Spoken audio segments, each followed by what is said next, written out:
first thing we'll do idea generation. So idea generation will happen as a result of we'll do brainstorming, and the best way of doing a brainstorming, as is discussed in the initial sessions, is to do a round robin technique. So round robin technique is the best form of doing a brainstorming, where it's a more scientific way wherein everyone gets a chance to speak, everyone gets a chance to share their ideas. You want to negate that possibility of someone being submissive, not being open and not sharing those ideas, because every idea, every suggestion is valuable. We really want to make everything count. So that's a more structured way or scientific way of doing a brainstorming rather than a random way of doing a brainstorming. So we got those X's which we know are impacting. And now what we'll do, we'll sit as a team, we'll discuss the ideas, like what can we do about those X's, what can be done. So during the brainstorming sessions, we have some inputs from the prior stage. So some inputs, like for example, we would have done hypothesis tests. So hypothesis tests like 2 sample T, 1 way ANOVA would have given us some insight. If we were comparing 2 groups, we would know which group is doing better, which is doing bad. So I like to understand if one group is doing good and another is doing bad, I would like to know why. A root cause analysis must happen. If say I'm trying to compare the waiting time of male waiters versus female waiters, and this was gender, which was gender of the waiter was critical X, then I would like to know why say female waiters were doing better than male waiters. I would like to know why. If male was doing bad, I would like to know why. So come what may, I will do a root cause analysis. So I would like to, by the 2 sample T test, I know which is doing good and which is doing bad. Similarly, when we had more than 2 groups, we did 1 way ANOVA. So we know by the test of 1 way ANOVA which particular group is performing better than others, and probably which particular group is performing worse than others, which is pulling the overall average down. So the hypothesis test is going to give you some idea, some insights during the brainstorming sessions. Other than this, the correlation is going to help you with the magnitude and the sign. So you will get to know by the magnitude how much impact or relationship it has, and the positive or negative impact. So positively impacting your Y, or it is negatively impacting your Y. So that will give you some line of sight to decide your action. In this, you have your regression equation, which will tell you how much to work on a particular X, which X is more important than other X. All X's are significantly impacting, but yes, there is some weightage for every X depending on the linear regression equation. We know which particular X needs more emphasis. So this is going to guide us what type of action plan, how much effort needs to be put in on a particular X. So this is going to help us with some insight. We will always, people who have a background of project management, if we go through PMP certification, PMP syllabus, they put a lot of weightage on experience, subject matter experts. So we can never negate the importance of having subject matter experts. So we will always include subject matter experts' opinion. So somebody who has been working on that operation, on that particular piece, would have a clear line of sight. So somebody is like a chef, even the waiter, the restaurant owner, somebody who is closely working with that project, with that particular the process that we're trying to improve. Their views, their ideas with respect to those X's will be very critical. Other than this, we will be looking at the process maps. So process map, like your SciPoc or your detailed process map, will help you understand where the problem actually starts in the entire scheme of things. So you know this is where the breakage happens. This is where things start going wrong. So your process map will help you to understand the areas where probably some improvement needs to be, like some improvements plans needs to be devised. Other than this, I hope you all remember the CDAC model. So if we have done a fishbone through CDAC model, we also collected possible problem areas, as well as we looked at solutions also. So some solutions that could have been generated in the measure phase, in the beginning of measure phase, that will also come in handy. So putting together everything, we will have like we'll start creating ideas how to improve those particular X's. So we'll use the brainstorming. The brainstorming technique will be one method. Other than this, should we want to do something more than this? Yes, we can conduct another round of these other techniques that we used earlier, which is like facilitated workshops. Okay, facilitated workshops. You may do some surveys. You may get some voting done. You may want to adopt a Delphi technique, wherein it's most of a questionnaire. And so technically, what we're trying to do is we do not want to leave any stone unturned when we try to explore solutions. So we would like to explore every possible solution that can probably solve the problem. So given the X's, we know what is the problem area and which X's within the X, what is the concerning area. With all these things, we will ensure that we have a list of ideas generated. Now, say by the end of this activity, we have got a lot of lists, a lot of ideas generated. And that is when we need to understand that we cannot implement all the ideas at one go. We need to prioritize the ideas or refine the ideas. So the next step that we do is we refine ideas or solutions. There are various methods used industry-wise. The ones we will be discussing are which are prominently used across industry. There's voting technique. There is effort, benefit matrix. We have cost, time matrix. We have nominal grouping technique, which is also referred as NGT. Other than this, there's something called quality function deployment.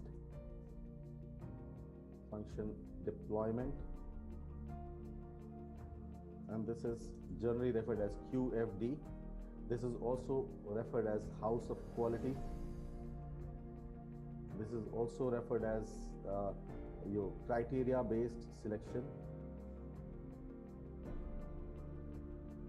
A little tweaked version of it, I would suggest, once we know quality function deployment, there is, when we talk about house of quality, a full-blown house of quality has some bit of change. Again, there's some change, but if you know QFD, you know technically other methods like quality house of quality has little changes in it. Other than this, there's one more thing I would, because when you go through quality function deployment, based on the same logic, everything remains the same. There is another method which is known as Q metrics. People call it as pug metrics, but the right pronunciation is Q metrics. So it's more like when you know quality function deployment, you know the rest of the things almost the same with minor adjustments here and there.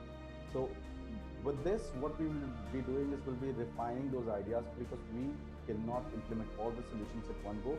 If you adopt the same method, again, we are going traditional way of adopting the solution, because every solution may not impact that critically on your UI. So we need to weigh the impact of the solution, then implement the solution, which will get us results sooner. So now, once we have got our ideas shortlisted, I know these are the solutions I will be implementing to improve my UI. I will not simply implement the solution, because I'm sure, like, you all must have heard about something called disaster recovery plan or business continuity plan. I'm sure we would have heard about that. BCP or business continuity plan, BCP. Yeah. Okay. Yeah. So basically, yeah. You say. So basically, I'm from telecom. Yeah. So absolutely. The service provider. Okay. Yeah. So to continue the service, actually, basically, we have DCM management team also. Absolutely. And then we have the action plan. So basically, in case of any outage happens, so then what we will take action quickly to restore that service. Absolutely, absolutely. So this is, it's just not about like it's actually applicable on in every possible industry today. You cannot live without. This is nothing other than what we do is risk management. Risk management.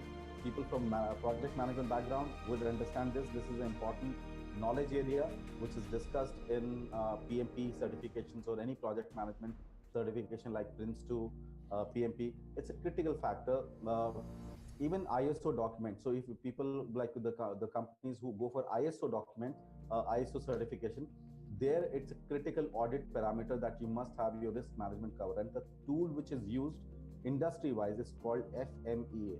So we'll be talking about FMEA, which stands for failure, modes, and effect analysis. This is to make sure that, see, basically we're banking on these solutions. We are waiting for these solutions to be implemented. We will expect the solutions to get us the desired result, to improve our life. What if something goes wrong? So we want to make sure that we are secure. We secure our solutions before we implement them. So it's like getting a vaccination before you actually get the disease. So it's important to make sure that because we are completely relying on these solutions to change the way we operate, and it is going to improve, get the project successful. What if something goes wrong with the solution? So we want to make sure that risk management is done before we implement the solution. So now once we have covered our risk from every possible risk, we will go ahead and we are ready to go and implement the solution. But whenever we're implementing something like this, we always make sure that we go for a pilot mode. Pilot testing is done on a small scale, because we really don't know how it will shape up. Because if we implement the entire solution in one go on the entire project, we are still kind of trying and testing. We are in experimentation mode. We really don't know how it might shape up. So it's good to always test it on a small scale and then understand whether it's working, not working, what are the challenges, and then refine your solutions so that you have a perfect recipe of the best action plans and best risk management plan which you can implement on the complete project. So pilot testing is done. Once your pilot testing is, you implement the pilot testing. During the pilot testing implementation, you implement your action plans. You implement action plans. You will revisit your FMEA, because when you were in FMEA, you anticipated risks, but when you actually implement it, that is when you will find some new risks you may not even thought of. You learn from the new risk and you'll revise your FMEA. You might also revise your action plan again, because you will learn from your action plan. It's something may work, something may not work. You'll again revise your action plan, and say you working on your action plans, and what you'll do is, say after implementation of your action,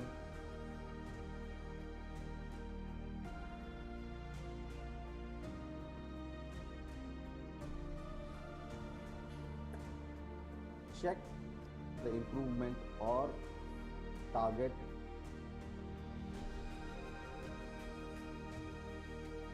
validation, and we do it using the test called one sample T test. So we'll use one sample T, say we collect data after 1 week of implementation. We will check using one sample T on the new data collected after we have implemented the action plan. Is it improved? Did we achieve the target? Yes or no? If we did not achieve the target, with one sample T tested result, we'll get to know looking at the P value. If we did not achieve, yes, we will again revisit our action plan, FMEA, will improvise it further, learn from the experience that we would have got, and again continue working on your action plan. And this one sample T will continue, say week after week. We want to check week after week. You want to gauge your performance. Say once you validate that the target has been successfully achieved. So here you will have, say with one sample T, once you know the project target has been achieved, that is when you do a paired T test to showcase before and after analysis. Once you have this, next stage is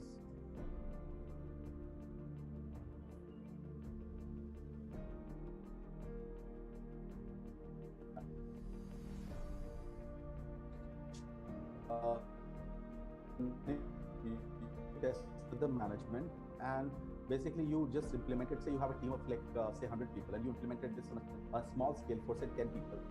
You by now have a clear recipe of the best action plans, best risk management plan, which got you the result for 10 people. Now you have every possible cost known to get that improvement for 10 people. You have every possible benefit for those 10 people. Now you're not anticipating, you have got actual results. How much did you invest to improve? How much time did it take? How much resource did it take for improvement of 10 people?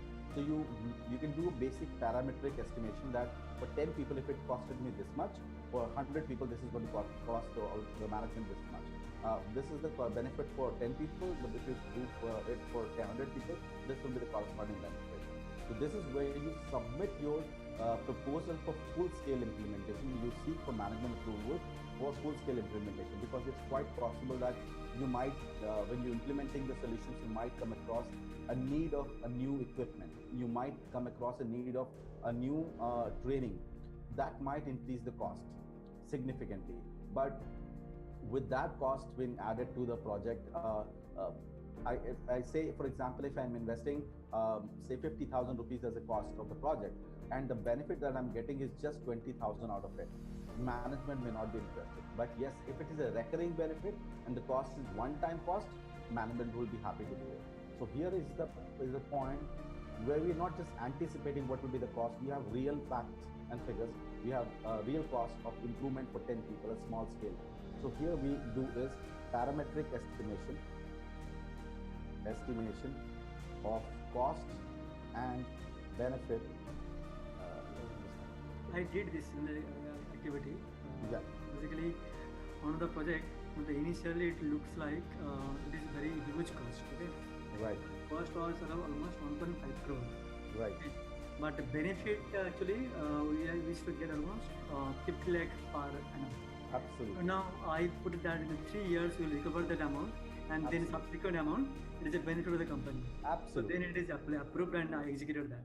Absolutely. That is how it happens. See, at times you might have to buy a new equipment, which might be very costly.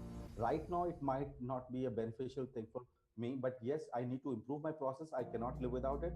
However, this cost is a one-time cost. With my benefits will be a recurring benefits, I would love to do it. So management by now have a clear-cut vision of how your solution will benefit them. So you will do a parametric estimation of cost and benefit. You share it with the management with the results of pilot testing, whatever you have done here, your one sample T results, your paired T results with before and after analysis, that this was achieved, and with this you kind of forecast this will be the possible cost and possible benefit of when we do a full-scale implementation. Once you get the approval, that is when you do a full-scale implementation.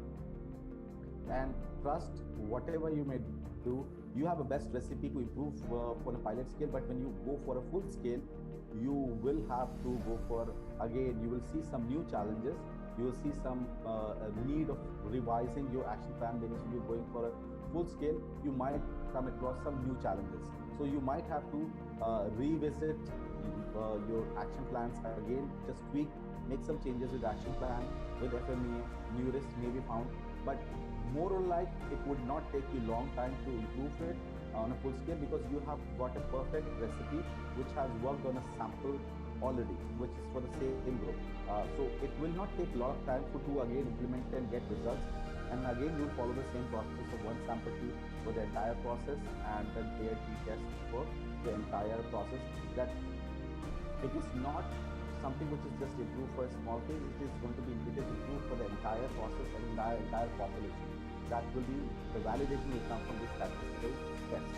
This is where we complete our improve phase. Once we have improved a project, we will got our statistical results shared with the management. Basically, the things that we will showcase at the end of improve phase as a cost benefit analysis. Other than this, what we will share. I would like to share before and after analysis, after full scale implementation, before and after analysis by these factors. I will use sigma level, what was previous sigma level and what is new sigma level. I'll showcase using that. I'll use that one sample T test results and the paired T test results. I will use box plot for old data, old Y and new Y. I will, other than this, what I can do is I can use from the graphical summary just to showcase the details. So there's one more thing which I will add to it, which we'll be doing next. This is the control phase. We use control charts. Right? So previous control chart versus the new control chart. So these are the details which I will showcase when I submit to my management once I've approved. I've kind of implemented it and have shared to the management process has significantly improved. As before and after, previous sigma, new sigma level. One sample T test will validate that this was improved, and paired T test will give me before and after for the process from statistics. Box plot will give you graphical representation. Graphical summary before and after will showcase all the details of the process for the Y, and control charts will tell us how the process was earlier and now how it is in control in the new stage. That is where we complete our improve phase. In control phase, it's very short in terms of looking at it, but it's most critical. There's a question which generally comes up: how long is your control phase? When do we say that the process will remain stable and it is not going to go back to the original position, which we don't want, because if it goes back to the original position, then there is no point in doing the project. Every now and then we start from the scratch. So control is very important. There's no set rule or guideline which says this is the duration of control phase, because the improvement has happened. But when do we close the project? And I'm talking about some the inputs that have like industry-wise, whatever the time we have invested in entire improve phase. Say if I've taken about a month's time to improve, I must at least monitor my process for at least a similar time, at least a month, to say yes, it has improved and there are no more challenges, no more surprises. The process is stabilized, the process results are stabilized, there are no more challenges. If there is anything which comes up, we know instantly the problem can be sorted out. So control phase, technically, I would say, to be on a safer side, people might say lesser time also, but preferably you should always prefer, like, whatever time you invested in improve, similar time must go in. So observing and monitoring the process, that it's not going back to the original position. So control phase, we will start with the control plan and control charts. This is generally referred as statistical process control, also referred as SPC. This is the most critical part where you will be spending most of the time. And at the end of every project, your lessons learned documents. Basically, whatever you learned out of this project will be saved. You will share the documents like all your project charter, FMEA, action plans, everything that you did in any SOP, standard operating procedures, rules that you documents or templates that you created will be shared with the management. That's an asset for the management. Should they come across a similar challenge in a different process, they will not probably do again a Six Sigma project. If it's a similar problem, similar situation, using the same information, they can replicate this model in the other process to improve it. So lessons learned document is the asset or earning of the management, which they will keep for future purposes. And this is going to help us in implementing other projects with ease. That will be a reference document. So lessons learned document will be submitted by the project owner, who will share what kind of challenges did we face, what were the kind of risks did we come across. So basically an input or like a summary of your entire project cycle, along with all the documents that you have created during the project to be submitted to the management. And you, with lessons learned document, it's always you disperse the project management team, you dissolve this project management team with R&R, which is rewards and recognition. You must always do that. No project ends without an R&R, because people from different domains, different departments would come together, deliver their roles and responsibility, and will go back to their department. You must appreciate the work and the effort that they put in the project to make successful. So rewards and recognition is an important part of every project, because come what may, you might come across again in a situation where you might have to again start a new project, and you might need the help of some same people again in a project. So if you have a strong bonding, project management is all about ensuring that the team works together. So rewards and recognition is to appreciate and say thanks. Yes, you did a great job in getting us the result. So it might sound like kiddish at times for people that the objective is achieved, people were paid, but yes, it's a very, very important topic.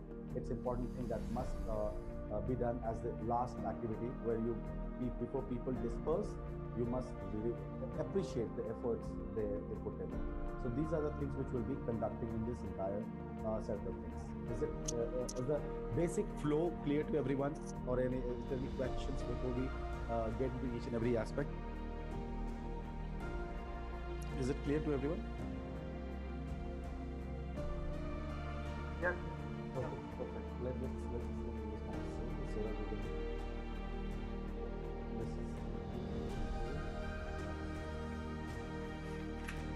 Let's start with basic. These are the information that we would have, this is our previous sales, we would have collected a lot of ideas. The question is, how do we start with these idea generation? We've got a lot of ideas. So probably I'll be using some these techniques. You don't need to use all the techniques, depending on the comfort level or understanding or ease. Whatever as a team you believe you can pick one of the tools to refine the ideas. In the case of voting, say for example, I'll just show you voting, how it is done. It's very basic, but it's commonly used. For example, I have got solution 1, I've got solution 2, I've got solution 3, and I've got, say, the member 1, member 2, and member 3. So there are 3 members. For example, ideally I'm just using an example. We have a lot of other people within the project team. So I'm just talking about a basic model where how do we implement a basic voting method. So basis the understanding of the solutions. Member 1 rates solution 1 as the choice. Member 2 believes that solution 3 is better, and member 3 believes that solution 2 is better. So given this equation, probably we'll have a clear understanding that solution 2 is preferred by everyone, and the majority votes for solution 2. But shall we go for solution 2, or do we need to do something else after your opinion? More discussion is required until everyone comes to one consensus, I think. Perfect. Because I really want to know if from member 1, when you go given the vote to solution 1, why solution 1 and why not 1 and 3? I would like to understand the perspective. What is the basis of selection of solution 1? So solution 2. So member 1 would explain his perspective about picking a solution 2. Member 2 will do the same. Member 3 will do the same. So when basically everyone is done with it, by now we have basically everyone would have heard everyone's perspective, and that is when people are free to choose their votes, change their votes. So probably I might end up doing something like this in the end. So this is never a one-time activity. It will always be there will be a repeated round of discussions till the time we get to a consensus, where we ensure that we have a repeated round of discussion. The logic remains the same, that either you buy my idea or you sell me yours. So bottom line, we have to get to consensus. We might have difference of opinion, which is very, very good for any project, because people saying the same thing, you will not be able to innovate. You will not be able to come up with real solutions. So it's important to have difference of opinion, have that differences, and explain your perspective. That is when you'll be able to come up and with a refined solution where everyone believes, because you will be picking up a solution where everyone will be responsible to implement the solution. I must have everyone's buy-in. So that's a basic voting method. Preferably, I would not choose the voting method, but yeah, it's one of the practices across industry when we use voting method. That's not my choice. I prefer something else. So voting is a simple technique. We use voting again, it's used across industry, so I can't just negate it. But yeah, it's a personal like perception or choice. I don't prefer it. We'll be talking about nominal grouping technique using, because it's on a similar model, nominal grouping technique.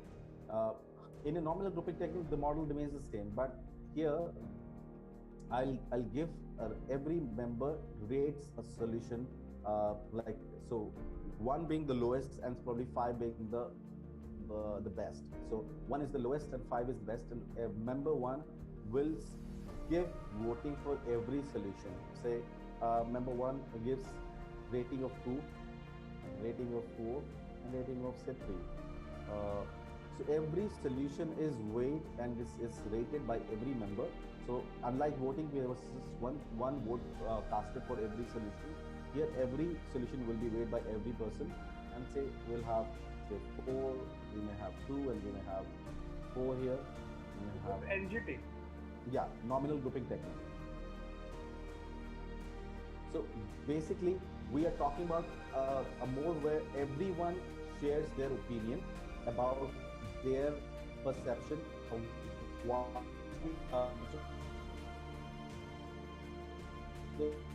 I think they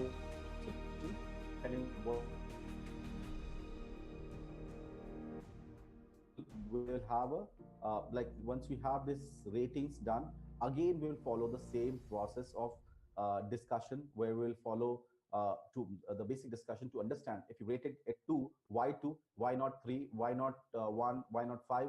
So I would like to understand the perception, and again we are free to choose and edit our ratings. Again, we'll follow the same route. Here every solution is weighed and every solution gets a chance to be selected. Otherwise, again, if we go by the basic voting method, only one solution was getting a vote per member. Here every solution is weighed, and then we give weightage for every rating, say 1 being lowest, 2 is like second, but like probably 3 is average, less, so we have 2 as mediator. So we might give some weightage on every solution, then we might come up with the best solution. But yes, we will follow a repeated round of discussion where we hear everyone's perspective, and then we are free to choose the solution. It's better than your voting method, but again, I would have a different perspective. Again, better than this. Again, so there are certain models which are there used in the industry. I would prefer it a different method of using it, because that is where we're talking about the next one, which is cost time matrix. This is again based on your nominal grouping technique, but in a different way. And I'll just share that here. This was a generalized thing, but cost time matrix is preferred by smaller organizations where cost is of prime essence. Again, so the organization is not that big. Cost is a very critical factor. Probably I would love to like have almost no cost spent on the solution, and almost no time, and I would like to get every best possible result. So when cost and time is of essence, it's important to use cost time matrix, and that is where the management will be able to correlate with your decision, with whatever you're doing. So cost time matrix again works on your nominal grouping technique method. So again, I'll kind of expand the same thing using the same method. Say what we do here is this is say cost matrix. This is what we're using for cost, and I will just copy and paste this for time. This is for time, and this is our cost time matrix where we have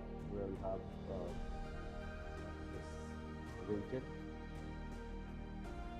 So here what we will do is we'll have a scale, because I've had no idea or control over the thinking or the probably how people rated these particular values.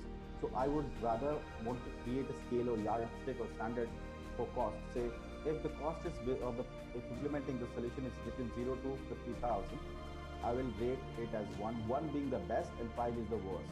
Cost and time, lesser the better. So 1 is deferred.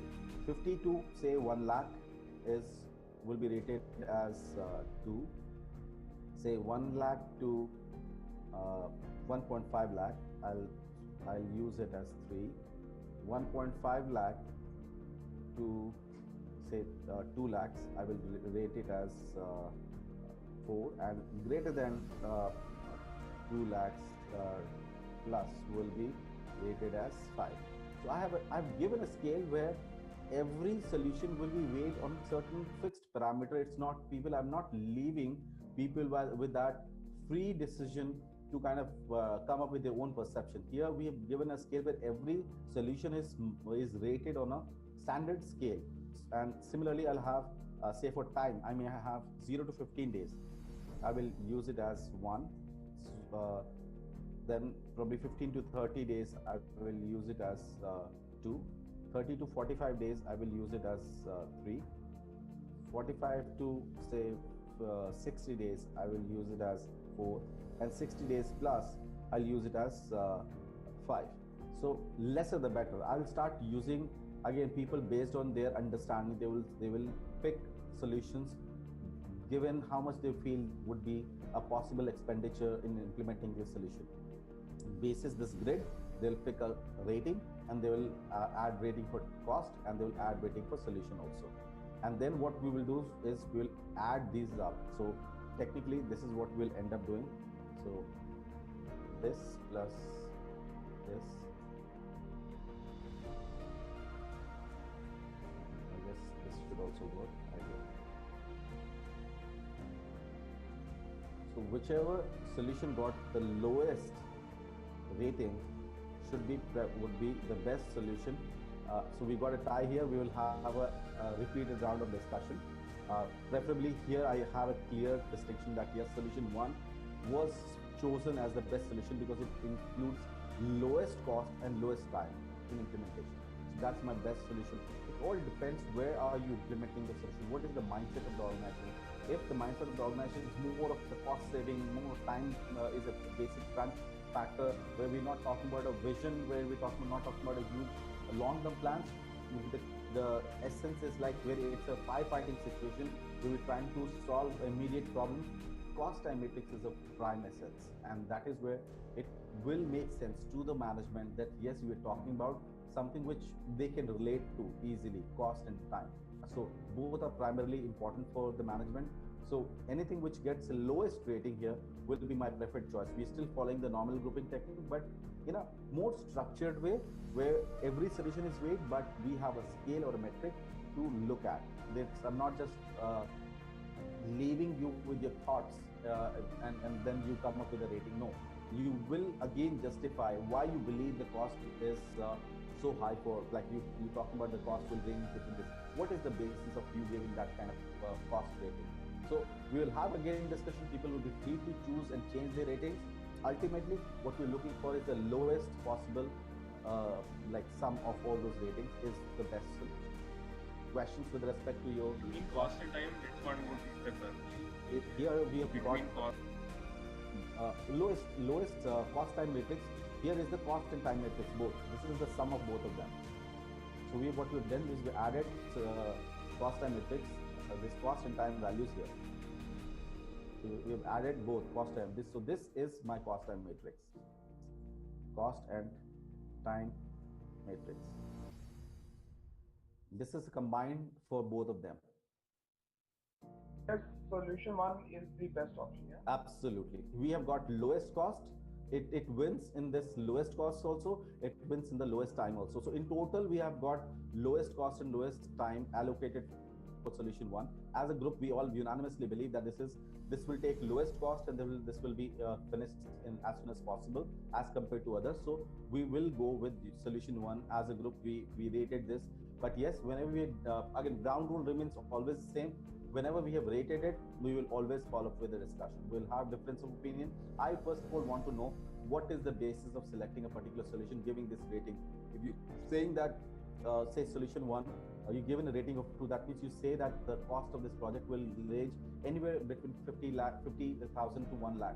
I would like to understand where is this logic coming from? What are things you are factoring in? And then we might have discussions. We might have difference of opinion. I might counter question that your logic. This is a time-consuming activity, but trust, it is very meaningful because everyone needs to be on a common platform. We need to have common consensus. But trust, this is one tool which is cost time matrix, which will ring a bell in every stakeholder's mind. It is important practiced widely because of the fact that we're dealing with a situation where everywhere there's a cost reduction projects going on. People are, the organization, the stakeholders are trying to reduce costs. So if you are adding a lot of cost because of your implementation of solution, because of a project, you will get deprioritized. So it's important to keep your cost as low as possible and as soon as possible, because management wants to see results soon, as soon as possible. So you would prefer a model which works on the cost time matrix, which gets us the desired result. So cost time matrix is a preferred choice generally, but other ones will the other methods I would see, because this also works on nominal grouping technique, but this is specific ingredients. This is generalized thing. This is generalized, but a generalized method which can be implemented anywhere, but this is more specific as used in the industry. Any questions with respect to your voting, your cost time matrix or nominal grouping technique before we move on to the other metrics? Any questions? No. Okay. Let's talk about this effort benefit matrix. Again, I have reservations for this, but again, let's talk about it. Effort benefit matrix. We can still use this in situations where it's like probably not that critical. So I've got, say, solution one. This is solution one. I've got solution two. I've got, say, solution two. I've got benefits here.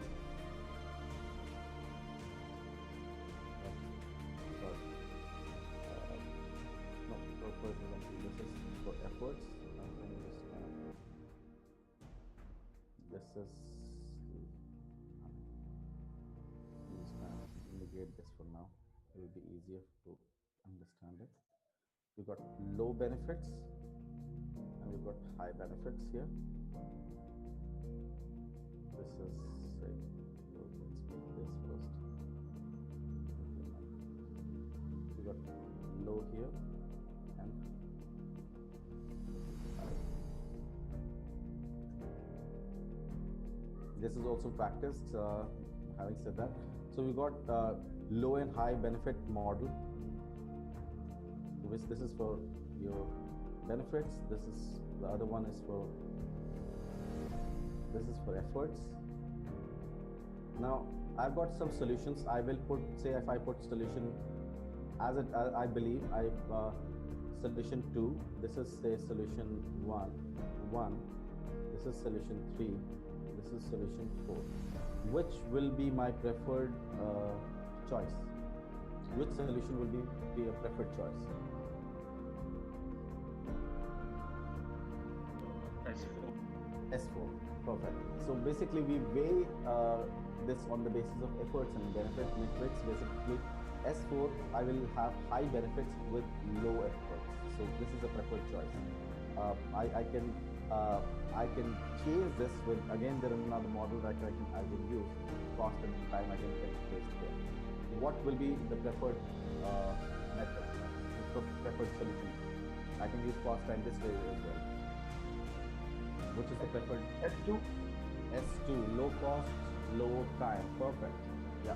So S2 becomes, so it all depends what is the perspective of the management, how we trying to, what is the let's say, depending on, say, if I'm dealing with a blue chip organization, there probably this may not be discussed. We might be talking about huge, like future related goals. Here we're talking about a challenge which is at hand and we want to solve it. People will be generally going for these models, which is like cost time metrics, effort benefit metrics. So this is where these are for simple solutions, but I would any given day prefer and rate your model of your cost time matrix using nominal grouping technique better than others, because here we probably want to have a discussion. We do not have a range, we don't have a standard yardstick for choosing a particular solution as low cost or low time. We probably want to have explanation around it, but now when we give a clear-cut guideline, everything gets weighed on a standard platform, standard scale. that is where it's a better method to go for. Effort benefit matrix, yes, it's few, you should know how it is used, and that's how it is. Like basically we weigh a solution both on effort and benefit. If you get a low effort and high benefit, that's your preferred choice. Cost time matrix, both, whatever is low, the lowest ones will be preferred. The one we're talking about, the one I would like to talk about is the quality function deployment, which is what we will be discussing. It's the important thing that we need to understand.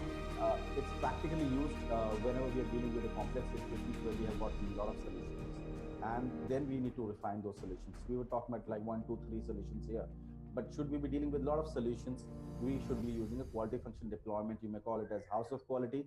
When we talk about technical full-blown house of quality, it is an extended version with some additional features. But yes, more like what we discussed will be.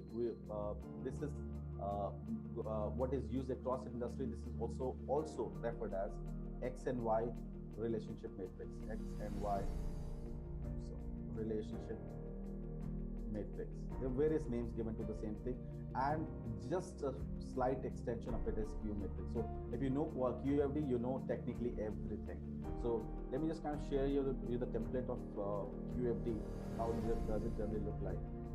So that is how probably quality function deployment would look like. So sorry for the colors. It's kind of submitted by someone for review, and I'll just kind of walk you through the template. How does it work out?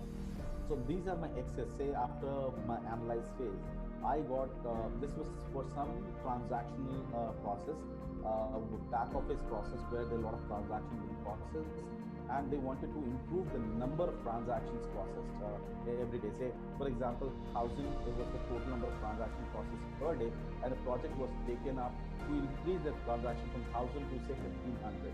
So during the analysis phase, they figured out that these are the X's which were alternate, which were picked up as critical X's. The trainer, the people who were doing transaction processing, who trained them. So they found out that there were different trainers, and probably one of the trainers, some trainer was significantly different. All the people trained by that particular trainer were absolutely great, but the rest other trainers were like whoever they trained, they were not great. So technically, the trainer was a critical X. Typing speed came out to be a critical factor. That people who had high typing speed, they were able to process transactions faster, and the ones who had low typing speed, they were not able to process it faster. So technically, they need to increase the typing speed. That was another critical X. They also figured out that shift was a concern. So they were operating like 24/7 sort of model. Morning shift was doing great. Evening shift was doing great. Night shift was not great, and that is where it was pulling the entire performance down. So there was a problem with the shift, which is technically the night shift, where things were not right, and that needs to be understood. But shift was a critical factor. Team leader was again a critical factor. So we had like about 8 different team leaders, and a couple of team leaders were absolutely great. All the people reporting to those team leaders, they were doing excellent transactions. They were able to process more and more files. Other people were not able to do that faster. So team leader was a critical factor. And then process complexity. Process complexity was another thing. There was a simple transaction. There were medium level like difficulty transaction. There were complex transactions. So process complexity also came out as a critical X. So there were 5 critical X found during the analysis phase. So we keep our vital X's as the output of your analysis phase on this axis. We put it here. Next thing what we do is we give rating to these X's on a scale of 1 to 5, 1 to 10, whatever you may decide. You will give rating to these X's on the scale of 1 to 5, depending on what you have looked at in regression equation, depending on correlation metrics, depending on subject matter experts input. What X do you feel is most critical? Depending on a scale of 1 to 10, 1 being lowest and 10 being maximum, you'll give the rating or weightage. This is not rating technically, you'll give weightage to these X's, and the ideas and the reason, the basis of giving the weightage will still be the same. Your hypothesis test, your correlation, your regression, your inputs from subject matter experts, you will keep these ideas in mind, and you'll give weightage to which particular X is more critical. Everything is important, but which is more important will get higher weightage, and the lesser ones will get lesser weightage. Is this clear so far? Is this clear to everyone? Can you repeat for the rating? Yeah. So rating, say for example, we got these X's. So I was doing the test. I would have got my regression equation. I would have seen at regression equation which X has maximum impact, which X has lesser impact. So regression could have given me some idea. Your correlation matrix could have given some idea. Your subject matter experts would know by the virtue of their experience in the process that which particular X is most critical out of these. So keeping all those inputs and previous experience in mind, we will give weightage to these different X's on a scale of 1 to 10 or 1 to 5, whatever you decide as a group, but it will be standard. So we use 1 to 5 matrix, 1 is lowest, 5 is the best. We can use 1 to 10, again, so it depends on whatever scale. There's no hard and fast rule. You can choose any scale, but you will rate everything on the common scale. So you'll give a rating of, say, here as a group, they decided that trainer was the most critical part, and the reason behind this was that people who are working, basically it's the initial stage where you actually train people, and every time there is a new batch, new lot coming, new people who are joining in, they are trained by someone. So the real problem starts where people are not trained properly. So trainer was found to be most critical, because that is where the problem people are generated, people who have problems. So technically these problems are the issues of whatever the important factors are taken care of in training. People are trained properly, they will come to the operations floor or production floor, and they will deliver good quality results. But if they are not trained properly, they will not be able to do well in their respective roles. So as a team, unanimously, we all believe that trainer is the most critical factor, and hence on a scale of 1 to 10, this was given a rating of 10. Similarly, typing speed was considered to be the second highest, given the reason that if I have higher typing speed, I'll be able to type faster, I'll be able to process more transactions. On the other hand, if somebody does not have a good typing speed, the person will still be using the two fingers to find alphabets, where is A, where is B. So to process one single transaction, the person will take a lot of time. Typing speed was a critical factor decided. Shift was again a critical factor. Why? Because entire shift, a bunch of people were impacting. So that is where it has got weightage there. Team leader was again chosen as a factor. Again, it came out, so people gave it a weightage of 6, and then so it's not that you have to use whatever as a team we decide we can give weightage, but keeping all the factors, your regression equation, your correlation, whatever discussions you had during the brainstorming session with the help of your subject matter experts, as a team you unanimously gave a rating or weightage to these X's. Is this clear? Yeah. Okay.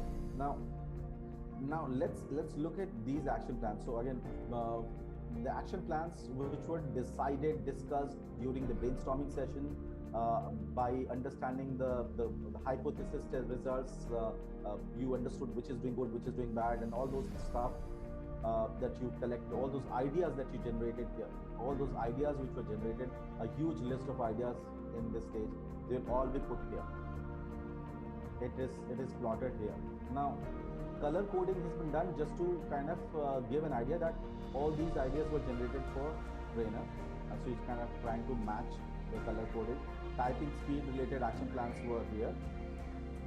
Process complexity action plan was here. Your team leader related action plan was here. And then your shift related action plan was here. So technically you kind of correlate it so that you, just by looking at it, you know what action plan belongs to which particular X. This is what we have done already as a part of our first activity. Now we are trying to prioritize this action plan. The refining the solution is an activity which we are doing using quality function deployment. So we have got this list of action plans. I cannot implement all these action plans at once. I need to have a logical reasoning which action plan needs to be implemented first, which will be implemented second, which we're going to discuss. There has to be a logical order depending on how important is that action plan. And that is what we do in this phase, which is this particular part, which is refining the solution.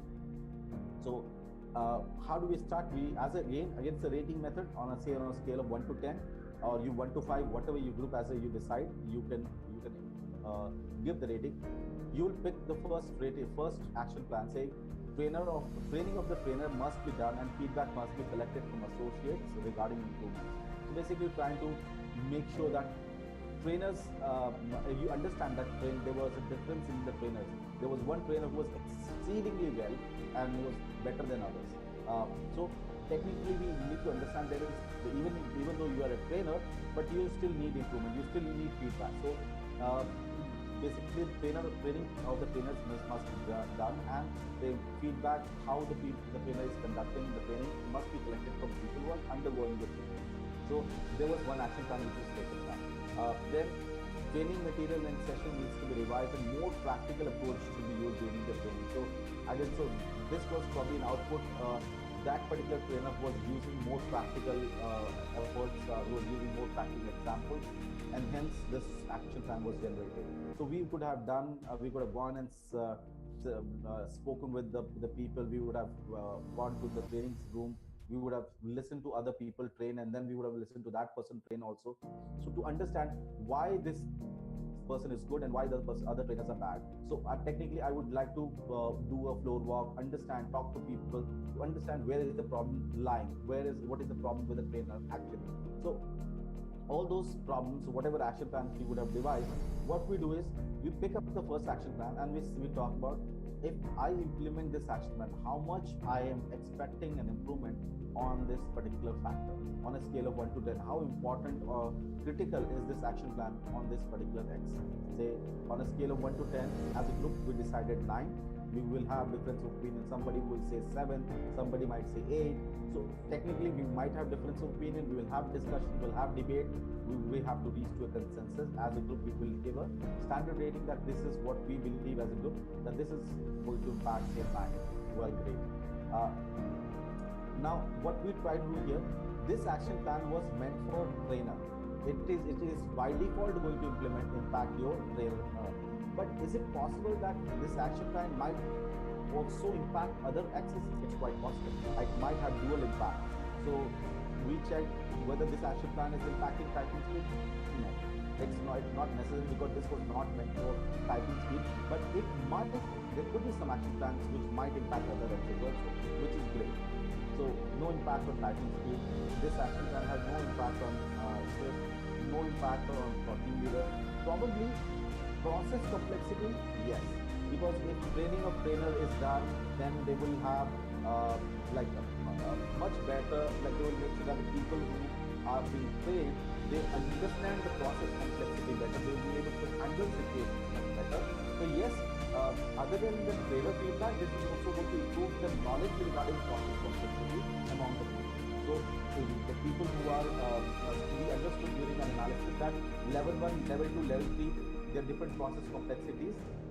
Level 1 is easy, level 2 is medium, and level 3 is hard or tough process or tough challenge like section. So if good training is conducted by the trainer, more relevant examples, more practical examples are used by the trainer, people will be more equipped, more skilled when they go out on the production floor, when they go out on the operations floor, to handle those process complexities. Hence, we've given a rating of 2. So now this action plan indeed is very important to me, because it is not only improving my X, which it was designed for, but it is also impacting the other X also. And that is what we will follow with every other action plan. This action plan was implemented for trainer, but it is also impacting others. This action plan was implemented for trainer. Similarly, this action plan was meant for typing speed, but we will try to check, is it also impacting trainer or not. Similarly, we'll follow the same activity. We'll check every action plan on every X. Is the logic clear for this particular section? Okay. Now, once we have populated this particular page, look at this. It says completeness matrix. Trust, there's no relevance to it, but we're still going to be talking about What we do is we sum all these ratings. We sum all these ratings and we multiply with this weightage. We get the weightage of this particular X. How important is the weightage of, how important is this X? So we sum all the ratings for this particular X and then we multiply with the weightage given. So we get weightage of every X. How important or critical is a particular X in terms of implementation or in terms of whatever action plan we're going to implement. But in reality, we are not going to implement X. We are going to implement action plan, and hence, in reality, this is of no relevance. It is there just as a completeness matrix. It's used as a number, but in reality, it's of no help to us. The one we are concerned with, and the way the name is says, quality function deployment. What we're going to deploy is some action plan deployment, and that is why we created deployment matrix. This is what we're going to implement. We're going to implement the action plans. This is what we are concerned with, not the X's. Once we implement the action plan, X's will automatically be improved. So we are concerned with the action plan, not with the X's. How do we get the deployment matrix?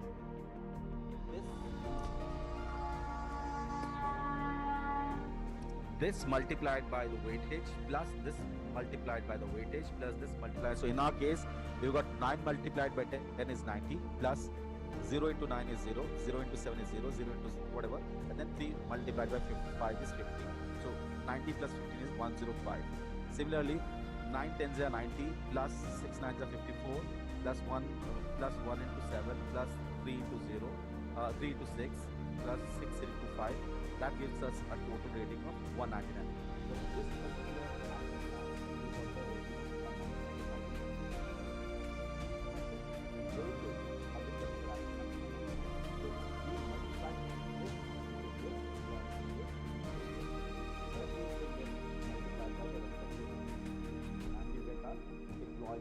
we get a rating for every action plan.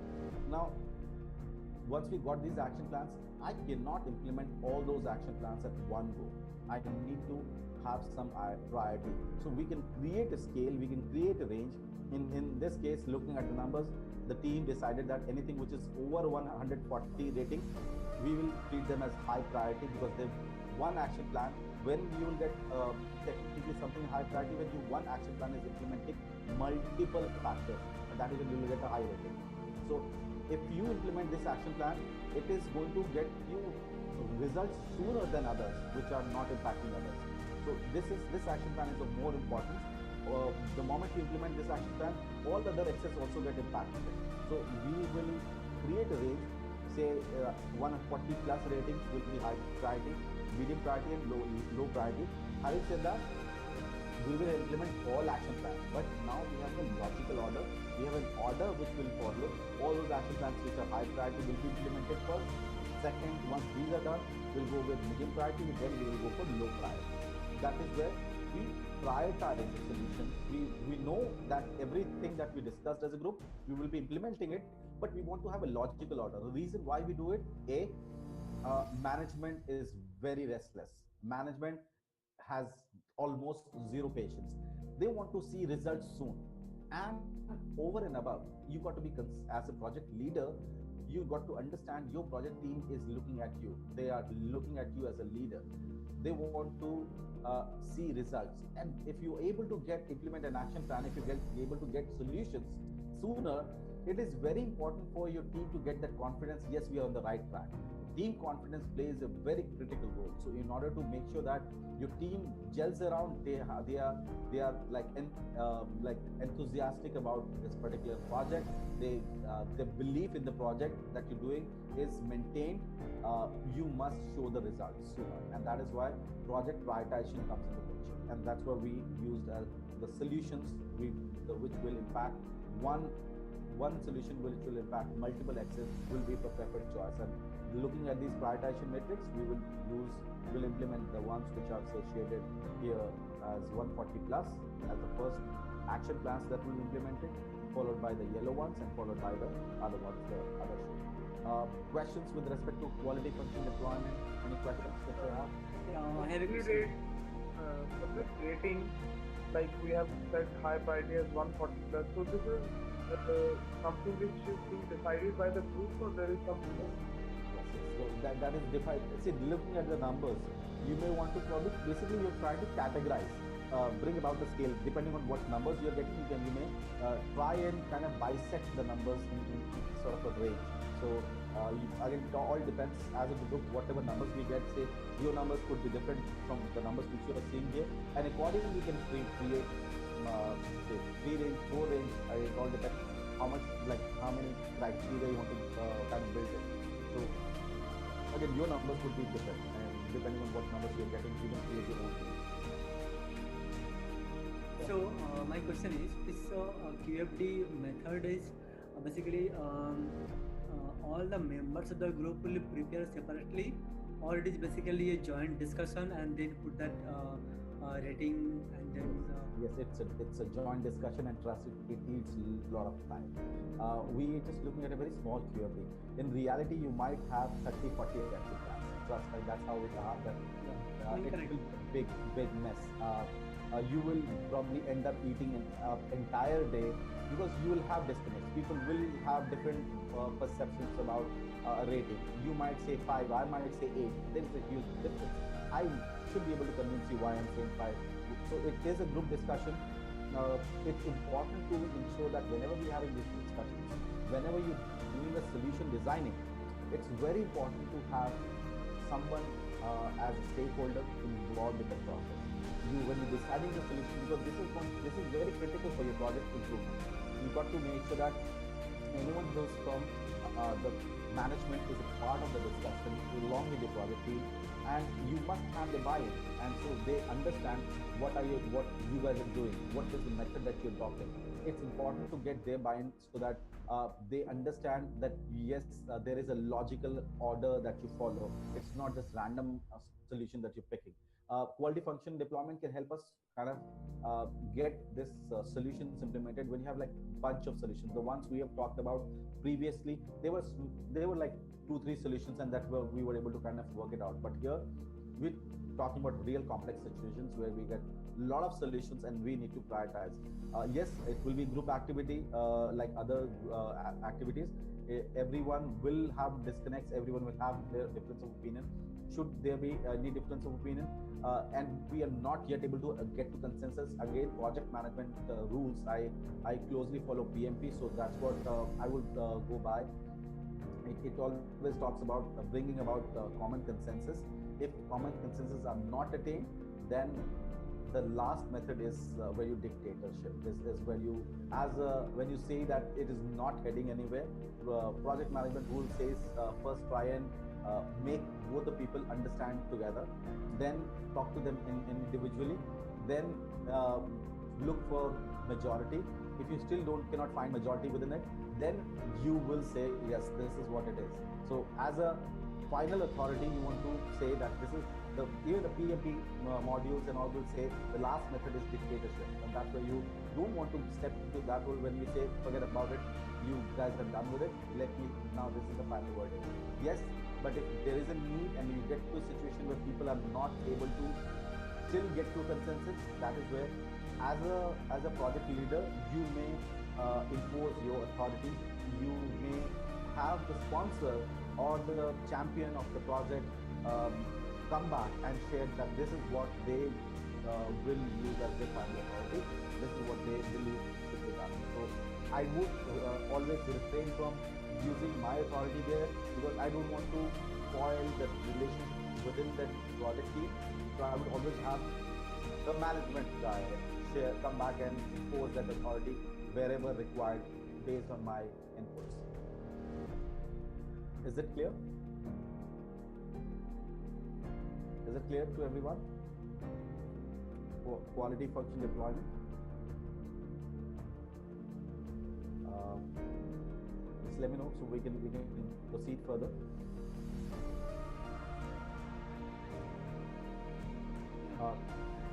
Is it clear?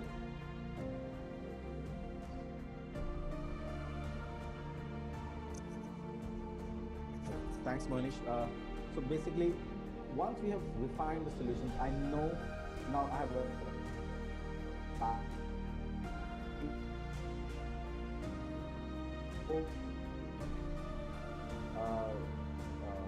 talk talking about this risk management. So I'll say when we talk about managing the risk, it's important to understand we are going to back on these solutions. We are completely backing on these solutions to get us the results. What if something goes wrong with my action plan? What if something goes wrong? So we want to try to make sure that our risk management is done. We have vaccinated our process before it actually causes any problem. So we will design an FMEA, which is a failure modes effect and analysis. The sheet will look something like this. I'm using a blank sheet. I've got a filled up one, but I just want to probably do it with you guys to make sure that we understand how it's done. So I'll use one example. We'll use one factor, and probably we will to understand how it needs to be done. So let's pick up one of the X's. Let's pick up typing speed. Okay, well, so one of the important X that was identified was typing speed, and so we had this typing speed, which was the X, which was identified and improved. We designed some action plans to improve the typing speed. So basis my hypothesis test results, I figured out that people with greater than 30 words per minute typing speed were able to process more transactions than people with less than 30 words per minute. So we as a group decided as an action plan that we must do something to improve the typing speed, where everyone's typing speed gets higher than 30 words per minute. So that was one of the action plan. So the action plan was to increase typing speed greater than 30 words per minute. That was one of the action plan which we decided in QFD, which we want to implement. To do this, there were some action plans which were decided. We'll install a typing tutor,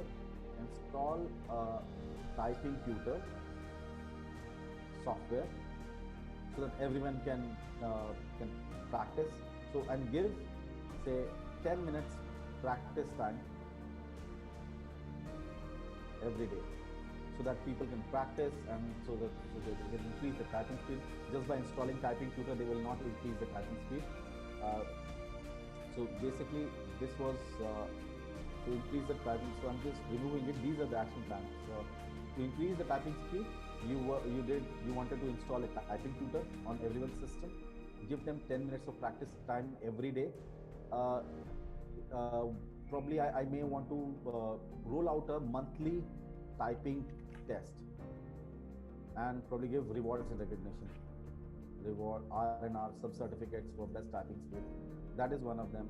Okay, one more thing I would like to do is, this is the problem with the current set of people that I have. I would like to make sure that going forward, if there's a new person hired, then HR must ensure that the person has typing speed greater than 30 words per minute. So HR to hire people with greater than 30 words per minute. So these were some action plans which we decided as a group in your QFDA action plan idea generation stage.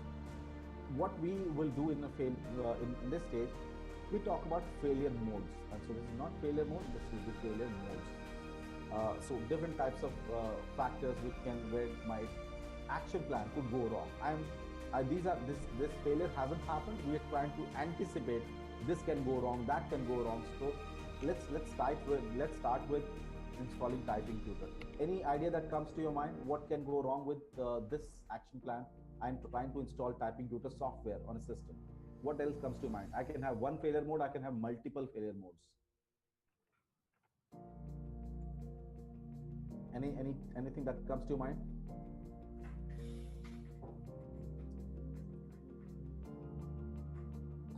Software is not compatible. What else? Any idea? Any suggestions?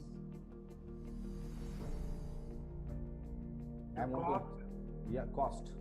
The cost of software is quite high.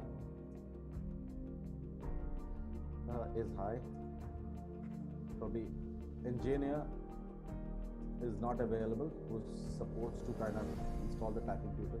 Let's kind of keep it that way, and we can. Idea is to kind of think about all possible weird situations which has not happened, but there is a possibility it can happen. So okay, well, let's go to the next failure mode. Next action plan. Well, this action plan can fail. Well, this kind of get so give 10 minutes of practice time every day. Well, the operations team or production team has time crunch. They're already going through a time crunch. They're asking people to stretch, do overtime, and you're talking about giving a practice time. Well, that's they never prioritize your this thing. So there's what else? I mean, anyone want to share any idea? Say what if the 10 minutes practice time that you decided, how this may not get followed, and how this possibility is like they're already going through a time crunch. They don't have the time. Unwillingness of people. Absolutely, unwillingness.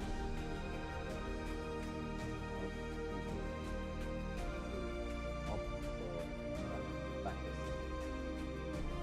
Perfect. So let's keep it to this. Now let's talk about monthly typing test and R&R. Probably we forgot to roll out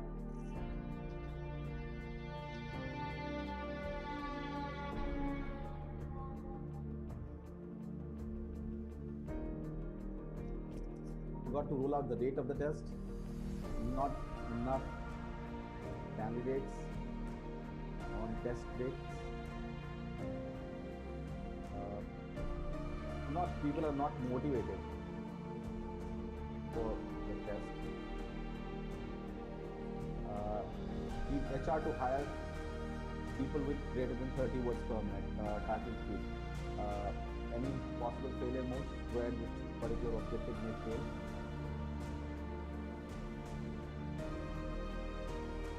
Shortlisting test. Okay. Shortlisting Test for this. For candidates. So you may not get candidates with typing speed. So basically, are you saying that you're not able to get candidates which have okay. So not getting candidates. So basically, you don't have an option. Not getting some kind of missing getting. You not getting candidates who have greater than 30 words per minute. Or what else? What if there is no way to judge the typing speed during interview? Probably project team never communicated to HR that we need to hire, and they continue hiring as per the previous model. So probably let's kind of work with this. Say we are talking about these are possible failure modes, and this they could be more. So we have to, as a group, think loud of all possible situations where my objective can get failed. These were the objectives, these were the action plans which I want to implement to improve my typing speed. What if this failure happens? This objective will be impacted. The next step is effect on EDR, which is end desired result. So whatever you wanted to get as an end desired result because of implementation of this action plan, what will happen? What if this particular failure happens? What kind of impact it will have on the end desired result if this failure happens? What will be the impact on end desired result if this failure happens? So just write down the impact. Say, I will generally have three types of impact. Either my entire objective will be nullified and be devastated, completely nullified, or the impact that I wanted might get delayed. I wanted probably to see the result in 10 days time. It might happen in 30 days. Or probably I wanted 100% result out of it. I might just see 30-40% result. So it might get diluted. So probably software is not compatible. It is where if it is not compatible, it will be completely, the objective will be completely lost. If it's not compatible, then I can't do much about it. Again, it's just gone for a toss. So my entire objective will be lost. Cost of software is too high. Again, effect of NDR, it is too high. The management will not allow me. Again, objective will be completely lost. Engineer is not available. If the person is not available today, will be available tomorrow. So probably it might be delayed. the impact might be delayed. So delayed results is what I can see. Say operations production team already has time crunch, so they may not prioritize this 10 minutes practice team, and then time. So what will the impact on my EDR? It'll be diluted basically. They may practice at times, they may not practice. So I may get diluted results. It might be, the impact may be reduced. So reduced impact will be an result of unwillingness of people to opt for practice, again a reduced impact. Similarly, I will fill up the effect on end desired result. Next thing is severity, occurrence, and detection. Now these are important tabs, because this is where we again get into rating. Severity, these are generally referred as SOD. SOD is severity, occurrence, and detection. Severity on a scale of 1 to 10, 1 being the lowest severe, 10 being the maximum severe. It is completely fatal to your business objective or to your action plan.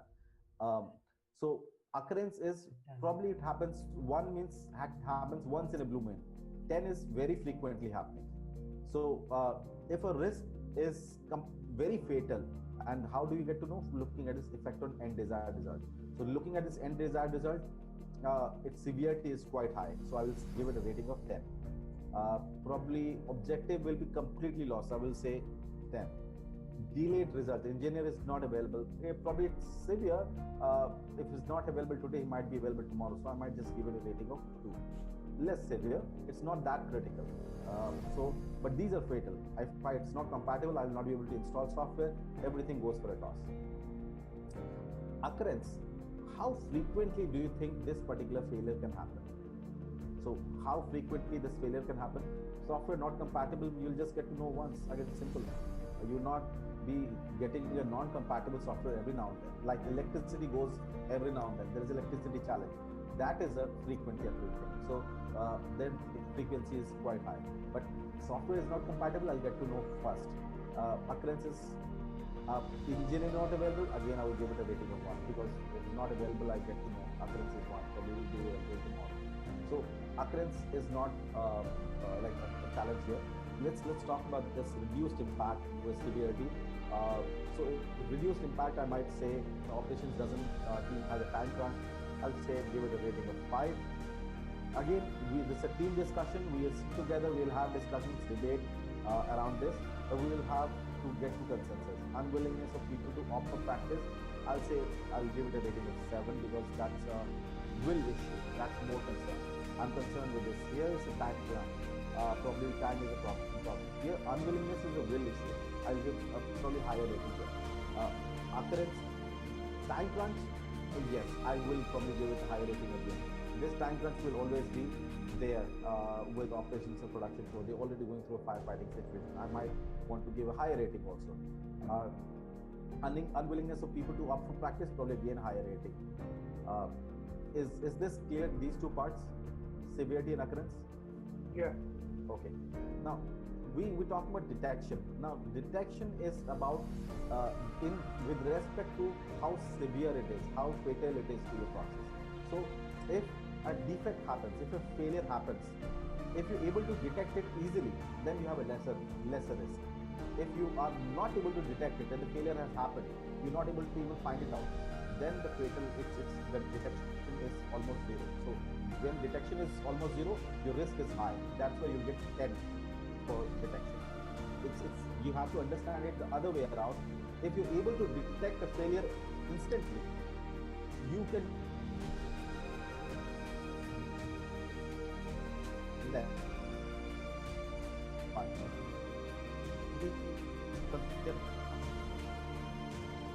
and you're not able to even know it. That is when it is very, very fatal, and then you will give it a rating of 10. When detection of that failure is not possible. So software not compatible, I'll get to know instantly. I'll install the software, it will fail. Instant detection, I'll give a rating of 1.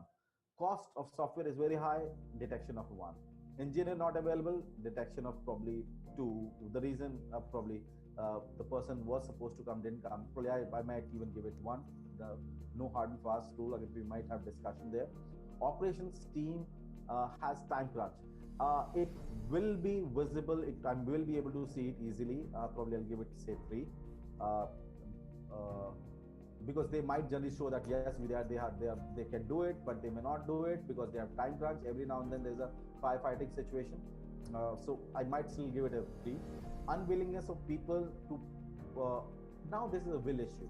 Nobody will come and tell you on your face that I'm not ready to do it. I don't like this. It's a idiotic step that you're doing. Who is going to? Are you trying to make us typists? This would be the feeling probably inside, but I may never come and tell you about this. And hence the detection is way too low. People might tell you in the face, well, we have been practicing every day. It's great. So I would probably give a detection level is not possible generally, easily when it's a willingness, and people will never tell you on your face that I'm not ready to practice this. But yeah, I am not interested. I'm unwilling to practice. So given a chance, I will skip it. So the detection level of this particular attribute is zilch. It's very less, so I will still give it a high rating of detection failure. So if I'm not able to detect it, the risk is high. So I give a higher rating. If I'm able to detect the failure easily, risk is less. So I give it a lesser rating. Is it clear? SOD? Yeah. Okay, perfect. Next tab is RPN. RPN stands for risk priority number. Risk priority number is everywhere there is a prioritization, which is multiplication of SOND, the severity into occurrence into detection. So which failure, which particular risk will be covered first will be decided by RPN. So what will be the maximum RPN I can get in this? Unwillingness of people. No, what will be the maximum RPN I can get in a FMEA model? 1,000. 1,000. And the minimum? 1. Absolutely. So my RPN will range from 1 till 1,000. RPN helps me identify which risk is most critical, most fatal to my business. So technically, if I'm just using hypothetical number, if I get something like this, 10, 10, and 10, it means if this risk happens, my project will be completely devastated. It's a fatal error. This can happen to my project, and it happens way too frequently. Every 5-10 minutes it's happening, and whenever it's happened, I never get to know. So I'm not even able to understand that risk has happened. This failure has happened. This is way too critical for the business. So that's where the business, it's very, very fatal to the business. Happening too frequently, I'm not able to detect it, and it's very fatal. So that's where I'll get 1,000. So depending on RPN number, I prioritize my risk, and then I implement risk management depending on what RPN it has. Now, one thing I just want everyone to know, if we get a tie in RPN, for example, something like this, say 7, 8, and 7. We get a tie in RPN. Now, which risk will be prioritized first? It's always whenever, as a thumb rule, whenever we have a tie, we always go with highest severity first. So here we have got a tie in severity also. So once you get a severity a tie in severity also, then you go with highest occurrence. So here this will be prioritized first as highest occurrence. So whenever thumb rule, we prioritize the risk basis the RPN. If you get a tie in RPN, you go with highest severity. And if you get a tie in severity also, then you go with highest occurrence. That's the thumb rule. We got to keep in mind. Is that clear? Yeah. Okay, perfect. Now the next tab is RMS, which is Risk Management System. So how do we manage the risk? We know this RPN and all. We've got RPN. I know the priority, in which order I need to implement it. I need to take care of that particular risk. How do I manage the risk? There are 4 risk management systems. Accept, avoid, reduce, and transfer. Now, 4 risk management systems that we need to understand the concept about this. I would never ever in my life do these 2, and I'll understand them first. Accepting the risk. For example, when you accept a risk, technically you say that yes, I understand this is a risk, but we can't do anything about it. probably I start. When you start living with that risk, you understand there's a risk, there's a failure that can happen, but you sort of live with that risk. Like probably we all have started living with a risk that whosoever comes in the government, our life is not going to change. We've accepted the risk. There's a risk that is going to happen. We probably have accepted the risk that we go out on the roads, we'll find traffic. So we probably started living with that risk. That's a risk that we've accepted. There's a lot of power cut. There's a lot of power failure every now and then in Delhi and all that. So the area where we live in, we sort of started living with it. So probably we've been talking about Swachh Bharat Abhiyan and all that jazz. We still find people spitting on roads, and we still find people putting garbage on roads and all that. I'll see that somebody is doing wrong, but well, again, probably you sort of started living with that. So if you have accepted the risk, technically you will not have a risk, any plan to take care of it. You started living with it. That's the worst thing that you can do in a project, to accept the risk. So never ever accept the risk.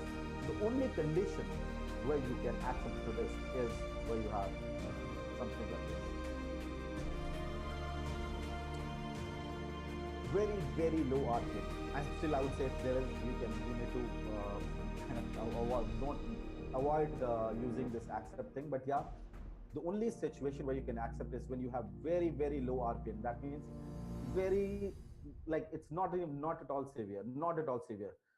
Happens once in a blue moon, probably once in a year sort of thing. And the moment it happens, you get to know. So again, that's not even a failure sort of thing. It's not even a risk. That is where I can accept it, but still I would say why kind of live with that. So yeah, the only condition where it can be accepted is when you have a very, very low RPM. Otherwise, it's a cardinal sin. We should never accept the risk. So RMS, I would generally never see RMS as accept. This is not something I would not do it. Again, as a team, we've got to understand we might accept a risk. As a team, we might believe that it is okay to accept the cost of fixing it might be too costly. So, and we can probably deal with this risk. If it happens, we kind of okay with it. Then you may accept. But it's a team discussion. It's a team decision how we're going to tackle this risk. So out of these four, we have to choose one. I would still not be in favor of accept. Avoid is we understand that there is a risk. I'm not accepting it. So I have clear intentions to solve the problem. But currently I am avoiding it. It's not my priority. We'll see to it whenever it happens. Say for example, we got to file the income taxes, then there is a deadline. We'll probably wait for the last day to kind of file the income taxes. What if the server hangs that day? I will not be able to file income taxes. We got to study for the exams, and we'll probably just study the last night of the exam. That is how avoiding. We are not saying that I see it whenever it happens. I can't do much about it. I'm probably free of my a lot of other stuff that I understand and I'm not rejecting it, but for now I don't have the time to avoid and do something. I would always only avoid in case we have a low RPM. Same goes for the way we have it for accept, but still not a recommended option for accept and avoid. 99.99% of the project time you do reduce. You will be seeing this tab filled with reduce. Reduce is the flavor because you tend to reduce the risk in a project. This is what you want to do in a project. So you reduce a risk using action plans. You devise some action plans to reduce the risk. So this is what you do. This is what we will be talking about. Transfer is absolutely fine. It is acceptable to do a transfer of risk. We all do. Like a lot of organizations do not have their own IT team because say if it's a BP or a transaction problem, they are just focusing on their core patent work. They don't want to become an IT company. So they have probably hired an IT company. They've outsourced their work of IT team. Even the staff is not there. The IT team staff comes from outside and they don't even manage anything from there. I'm just transferring the risk to someone who's capable of handling that risk more than us. So there is a marriage that needs to happen. We transfer the risk, we give it to some contractor or an event management company. We believe that the person is more equipped, more capable to handle that risk than us. It's absolutely okay to transfer the risk given the cost in mind. So you can transfer the risk. Everyone does it. It's absolutely okay. All banks do it. Like you have a security agency hired by every bank who will transfer the cash to every ATM, and they charge a lot of money, more than the regular security agencies, because they're dealing with cash and they give the security to the bank. If the cash is looted anywhere, they will pay that amount of money back to the bank. And because they give that kind of security, they charge a lot of money than a regular sales security agency to transfer the money. And bank is absolutely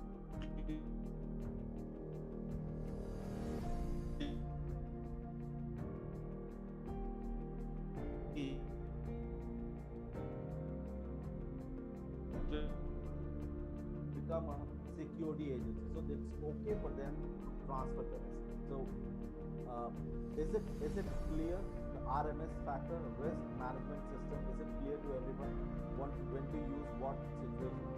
Is it clear to everyone? Could you explain transfer again?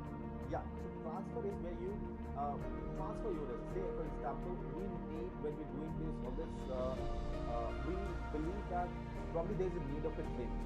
And as a team, we believe I can still do the training.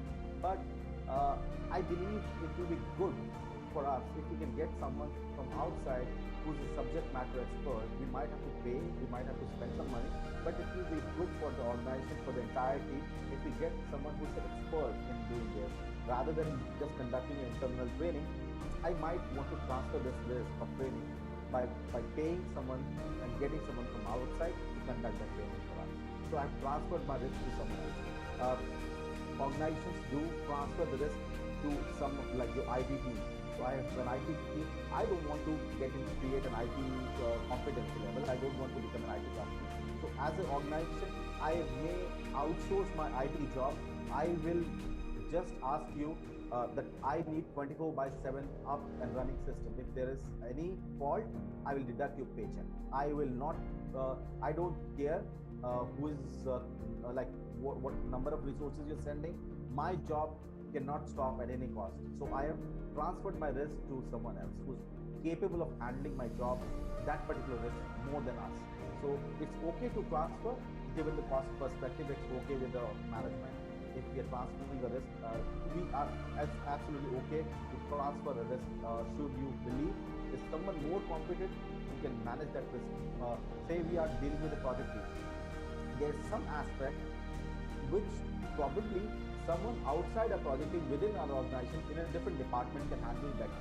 So we might ask that person to come and help us in this project for that particular aspect only. So we might transfer that risk to that XYZ person in that ABC department, that you just manage this particular part. So it's okay to transfer to someone who's more capable to manage that risk rather than us. Is it clear? Yes, sir. Okay. Now we have these methods.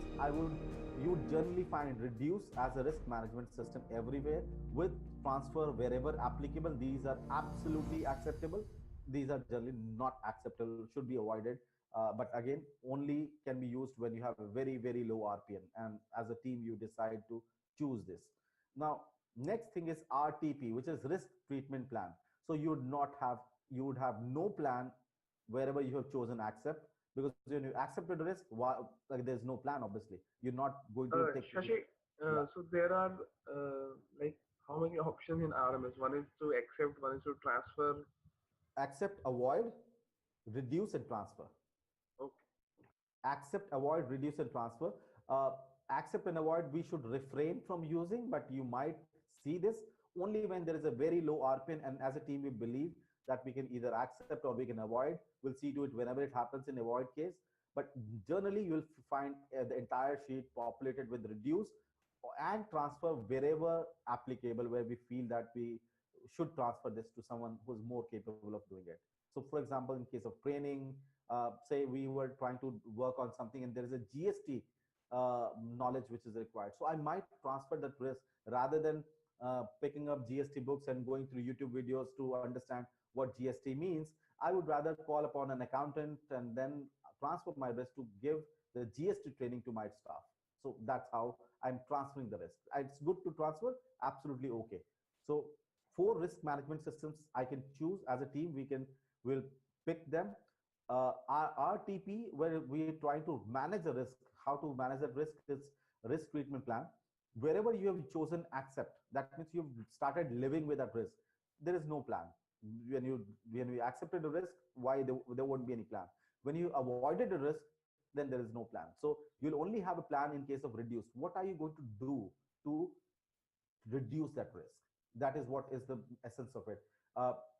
All those action plans, all those activities which you will be doing to reduce that risk. Transfer, the only action plan will be to just take reporting and take an update from the person whom you have transferred as to like the process, the whatever work has been transferred has been done completely on time. There is a report that person needs to send you that yes, it has been done for today, a daily report sort of thing. So you might just be taking an update from that person. Not, you won't be doing it, but you will be, the only risk RTP wherever you have transferred is to take an update that the work has been done correctly. The work has been, today's work has been done every way. So whatever, just a reporting mechanism needs to be designed wherever you have opted for transfer. Reduce, you as a team will be working together by creating some action plans around it. So for example, I'm just going to talk about one of the, like one factor, say one of the trainer that I was talking about, one of the trainer was great. And I really wanted every other trainer to be like that trainer. I had say 5 trainers, 4 trainers were pathetic. Probably the people trained by those 4 trainers were bad. They were not performing well, but that one trainer, anyone who this guy trained was great. So I knew that this trainer is great, and it was a critical factor. One of the risks which was there as a failure mode, what if this trainer resigns? What if this trainer stops coming to work tomorrow? What if this trainer is offered twice the salary by a competitor? He will leave the organization. Probably this has not happened, but I'm just thinking because I'm banking on that trainer as a role model, and I want probably this guy to do a best practice sharing with everyone, share what he does with other trainers. What if this person like stops coming to office? Okay, well, probably if he's not leaving, but why would he share his best practices with his peers and create a competition? Probably he's done so much of work, he has put in so much of effort to be the best. Why would he share and create a competition for himself? So I must understand that just because I'm doing a project, why would somebody like he's the reason why he's best because he's worked for it? Why would somebody just share his best practices with everyone, other trainers, and make them become equal and then probably get penalized? So I have to think about all those factors. What if the person is not comfortable sharing the best practices? So all these are failure modes. Because what I wanted the person to do a best practice as an action plan. What if the person is not comfortable doing it? My ways of reducing the risk, because my risk treatment plan will be to reduce. Probably I understand this person is a great value add for me. It's a great asset for me. I find him as a role model trainer. I want this person to do best practice. So one, I cannot afford this person to stop coming to work or probably go and join my competitor. Even if somebody gives him a double the salary or twice the salary, the person hasn't given any sign. But what if this happens? So I will make sure that we take care of the risk in our reduced plan. That what we will do is we'll probably have a discussion. We'll have a meeting with the person to understand what makes him work. What are the things that excite him? What is his career objective? So I would show keen interest to know why this person works. Is it money? Is it praise? Is it promotion? Is it the rewards and recognition? What is that he's working for? I would like to know and understand, is there any possibility of this guy leaving? If you really feel this guy is great, just promote the person. Again, why let the situation come? If you really feel he's great, promote the person, because it is going to help you in 2 different ways. If you promote the person, then the person will not have any challenge in sharing the best practices. Then it will become, he'll take this person as its responsibility to train other trainers, because their performance will impact him. He'll make sure that he does the best practice sharing from the core of his art with full efforts to make sure that the entire team does well. So yes, we anticipate a risk that this can happen, and then accordingly we'll devise these action plans. We'll have a one-on-one meeting, probably getting a certificate, some award, some bonus, have an appreciation done from the CEO, some sort of action plan which we are doing because we anticipated a risk and we're preparing before this risk happens. So we'll set up some control mechanisms to ensure that we do not let this risk come in future. So we create those mechanisms to ensure that this is mitigated. So reduce, we'll set up some action plans, and then the responsibility of those action plans will be given to someone. We might have a deadline and date here also when this activity or these action plans are supposed to be completed. Is this clear, the basic RMS, FMEA structure? Is it clear to everyone? Yeah. Okay. Now, one more thing I just want to add to this. Again, this is not shown in this particular thing, but from practical FMEA perspective, I just want to add to this. Once this is done, one thing you got to remember this. FMEA is the only live document in any project, be it a Six Sigma project, a normal project, in ISO documents, anywhere, because in ISO document, FMEA is an integral part. Audit happens for FMEA. Risk management is audited by every auditor. Now, at no point in time we will delete anything from FMEA. Never ever. We'll always add to FMEA. It is the only live document. Even if the project gets over, your FMEA will still be a live document. It will continue to get updated because we'll never ever be able to think about every possible risk. We may not come across every possible risk. As the time progresses, we'll find new risks. So it is the only document which will, even after the project gets over, it will continue to be updated. And hence it's a very valid interview question where a lot of people ask that what document, what is the thing that will never die in a project? It is the FMEA. FMEA, because you will never know what all this are stored in future. You can just anticipate some, but you will never know everything. It will never ever die. It will continue to get updated every now and then. You will see changes in people, you will see changes in management, you will see changes in processes and products, and new risk will continue to come. This FMEA will continue to get updated. We'll never delete anything out of it. There'll be new things, we'll add new risk to this. Whenever you're adding something, the way we have these comments, you'll add when the new risk was added, you will with a date. So we'll always add a comment when the new risk was added, and you will have an RPN calculated for it. So that's first thing. This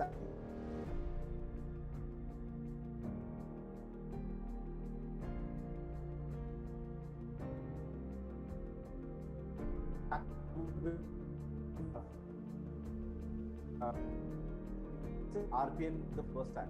Say we decide we will revisit our FMEA. As a team, we can decide a time frame that we will revisit our FMEA every 3 months. And if there is a new risk which keeps getting added every now and then, whenever there is a new risk obtained, we will add to this thing. We will have an RMS, RTP decided for it and responsibility allocated to it. But say we decide every 3 months, we will revisit our FMEA. Now, this will continue to get updated from left to right. It will continue to get updated. We'll have severity will never change. Something which was severe last time will remain the same. Severity doesn't change. Same severity will come here. Occurrence too.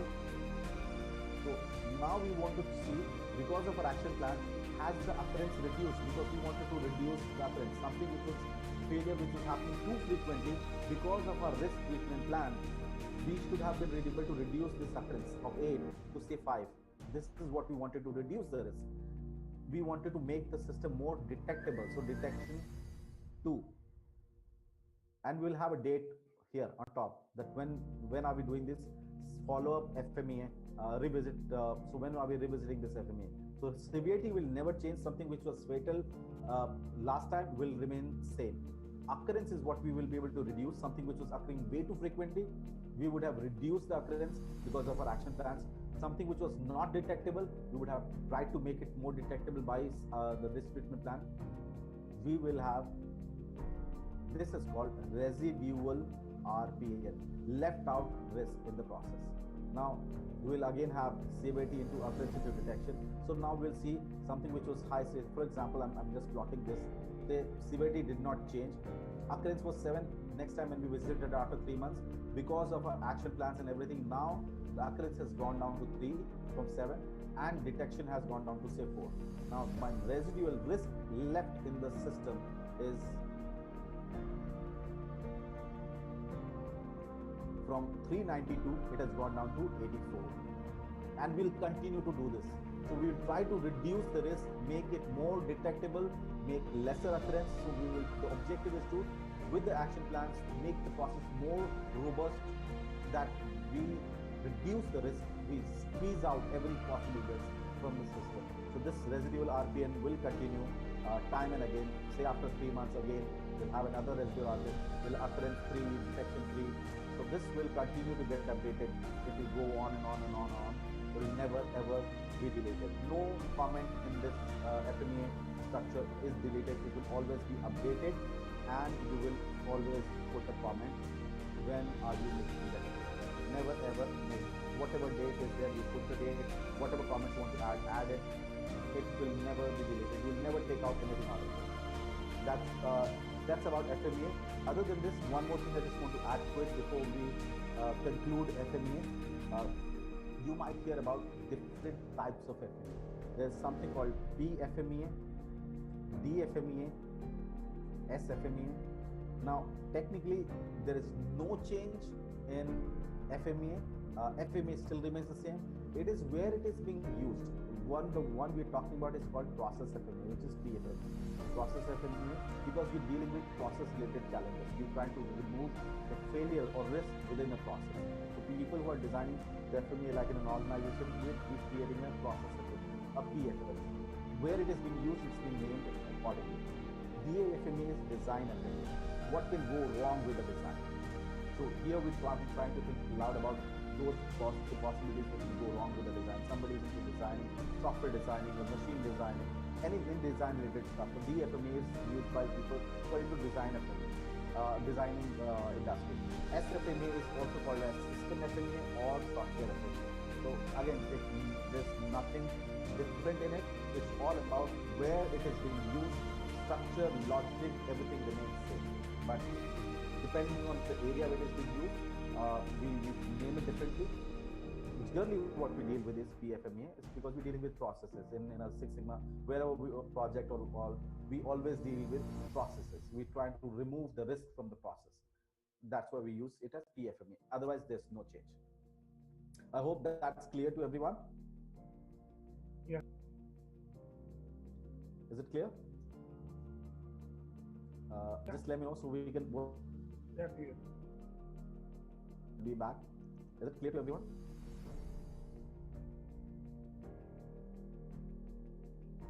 I'm just waiting for your responses in case you can please. All right. Yeah, clear. All right, perfect. So it's 6 o'clock. Let's be back at 6:10 and just resume from there. All right. So how do you give these templates? I can share that the template. So basically, FMEA, these are general. You can Google up. You can also find the templates, but I can share that with the group.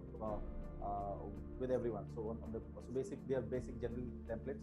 I'll share that blank template or probably a filled up template just for an example so that everyone gets a chance to look at it. Okay. All right. So let's be back at 6:10 and we'll resume from there. Thank you. Yes. Okay. All right. So basically, once we have completed our FMEA, basically what we have done is we've safeguarded, we have secured our solutions. We know whatever could have gone wrong with our action plans, we've kind of safeguarded. We have thought of every possible way it can go wrong, and now we're ready to go ahead and implement our solution. So depending on the prioritization we have selected in our quality function deployment, we will implement our solutions, but we will implement the solution on a pilot testing. So on a small scale, we will implement the action plans because our FMEA is in place. We have covered our action plans. So we will implement the solution and we'll start tracking our performance. We'll start tracking our results. When we implement the solution, we might see some challenges where we might have to revise our action plan. We might have to revise some of our risk management plans. We might see some challenges, new risks were identified when we implement our action plan. Accordingly, our FMEA and action plan will get revised. And we'll continue to say, for example, I have used, like I pasted this data, it's just a hypothetical data.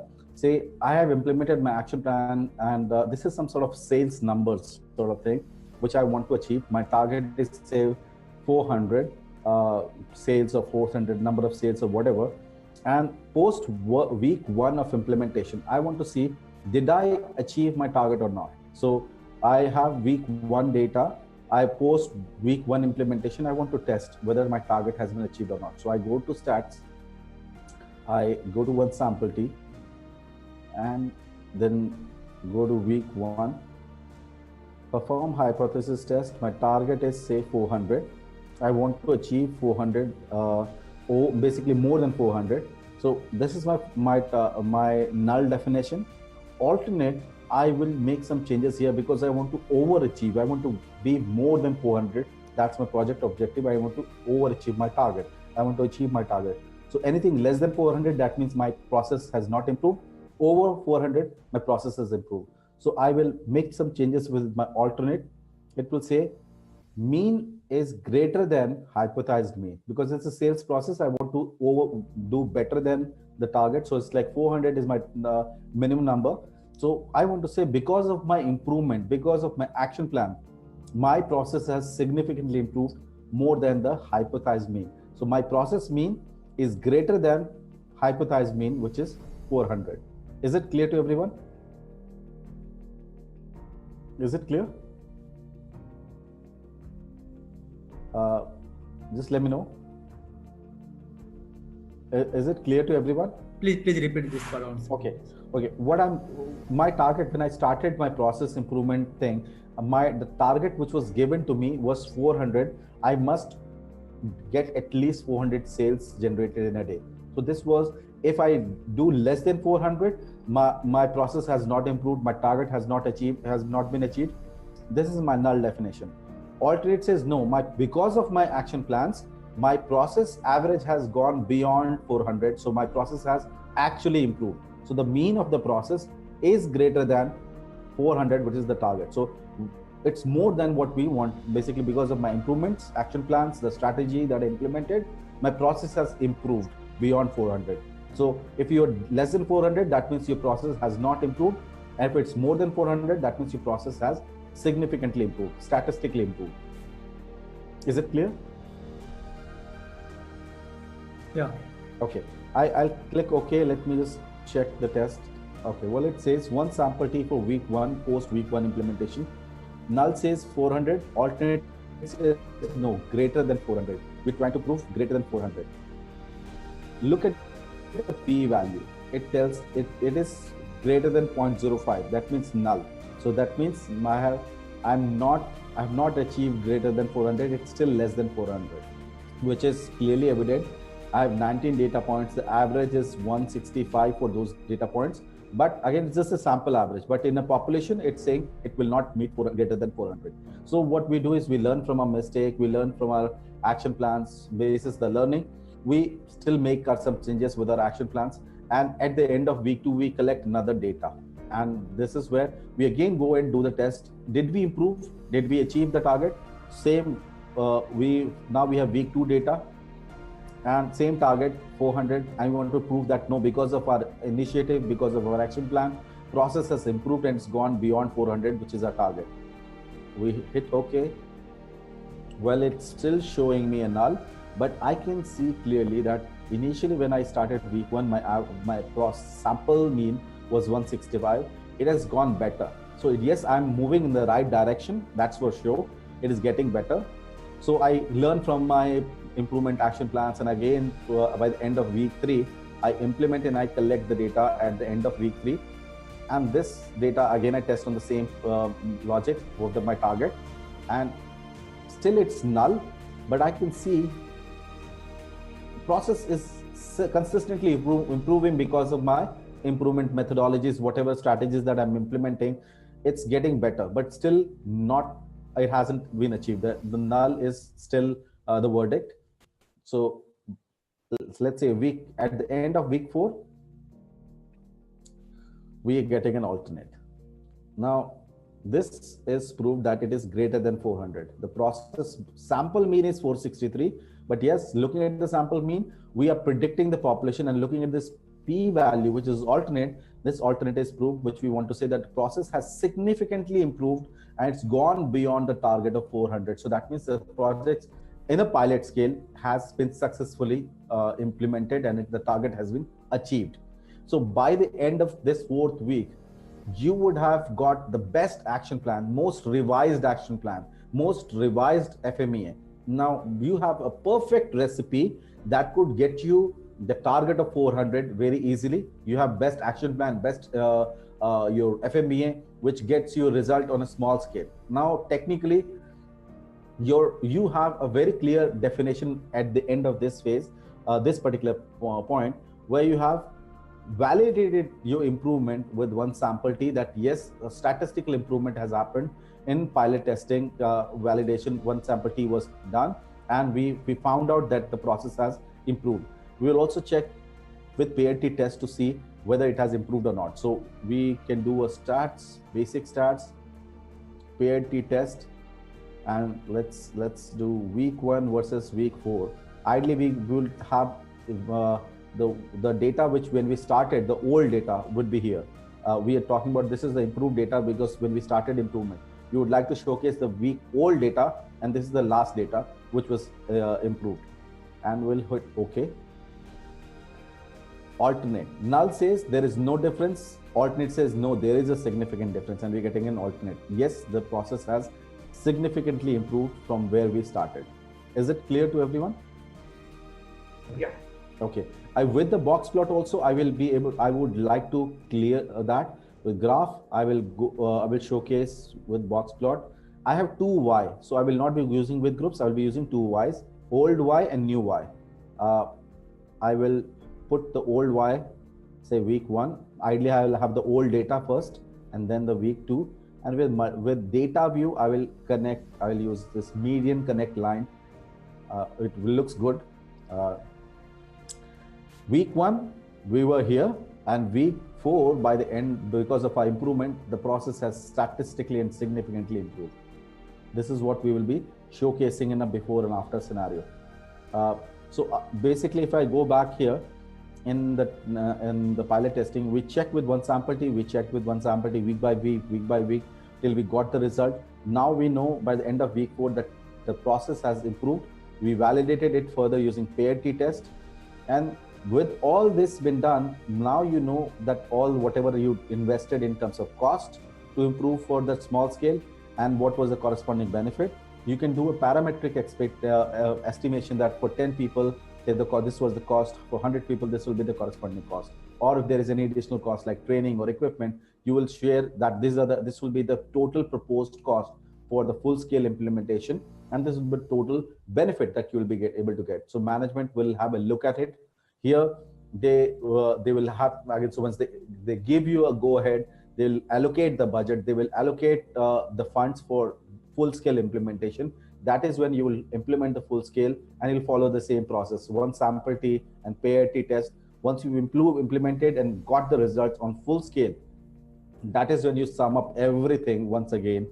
Old sigma level versus new sigma level. So we know how to calculate the sigma level using the Minitab or CPCPK method, or like your DPMO method, whatever may be the data type.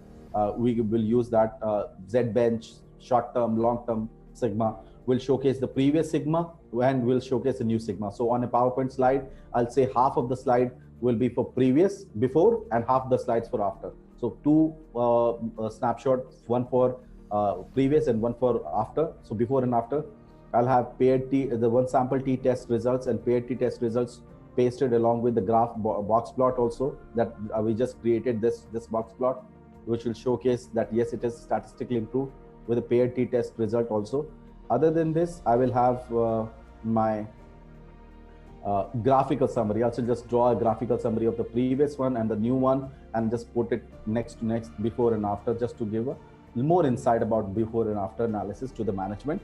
and definitely the control chart. So control charts is when we will study, we'll understand. So this all stuff will go along with your before and after analysis to tell the management, yes, the process has significantly improved. You have so much of data, so much of insights from the data that we have done, that we have worked on. You can see all these are validation of the process which has been improved, where we started and where we have reached. This is what we have gained. So this is where you end your improve phase. So I just want to know, before we can start with the control phase, any questions that you have in improve before we start with the control? Any questions?